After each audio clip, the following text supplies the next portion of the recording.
crazy, crazy, crazy, crazy feeling. 2099 సంవత్సరంలో పుట్టినవాడు 3000 సంవత్సరంలోకి వెళ్తే వాడి వయసు ఎంత ఉంటుంది? 1 సంవత్సరం ఉంటుంది. ఎలా అంటే మీరు ఒకసారి చెప్పారు కదా, అది కూడా ఒకసారి అనుకుంటున్నాం వాడు. అలాగే మళ్ళీ 2099 సంవత్సరంలో పుట్టినవాడు 3000 సంవత్సరంలోకి వెళ్తే వాడి వయసు ఎంత ఉంటుంది? 3001 సంవత్సరం ఉంటుంది. 3001 సంవత్సరం ఉంటుంది. గుడ్. ఎల్కేజీలో పడండి.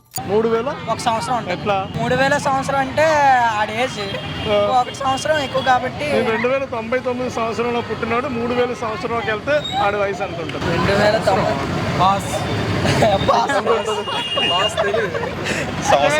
Wrong answer. 9లో పుడితే 3000 సంవత్సరంలోకి వెళ్ళినప్పుడు వాడి వయసు ఎంత ఉంటుంది? తెలీదన్యా అసలు తెలియదు. అసలు ఏం చదువుతున్నావు? Inter second year. 2099 సంవత్సరంలో పుట్టినవాడు 3000 సంవత్సరంలోకి వెళ్తే వాడి వయసు ఎంత ఉంటుంది?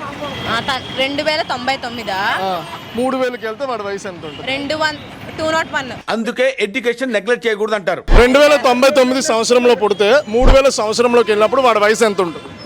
నాకు తెలియదు. 1001. 2099 సంవత్సరంలో పుట్టినవాడు 3000 సంవత్సరంలోకి వెళ్తే వాడి వయసు ఎంత ఉంటుంది? 1000. లాగ్ మోడ్ f(x) ప్లస్ నాకు అర్థం కాలేదు sir. 1 wrong. 999 wrong. 222 also wrong. 2099లో పుట్టిన వాడి వయసు 3000 సంవత్సరంలోకి వెళ్ళినప్పుడు ఎంత వయసు ఉంటుంది? 901. ఎట్లా చెప్పావు? 2099 అన్నారు. ఓకే. దానికి 1 ప్లస్ చేస్తే 2100 కదా, Okay. 900 ఉంటుంది. Right answer Seenu. You have a bright future రా. అంతేనా? సో అంతే. రైట్. 901 is right answer.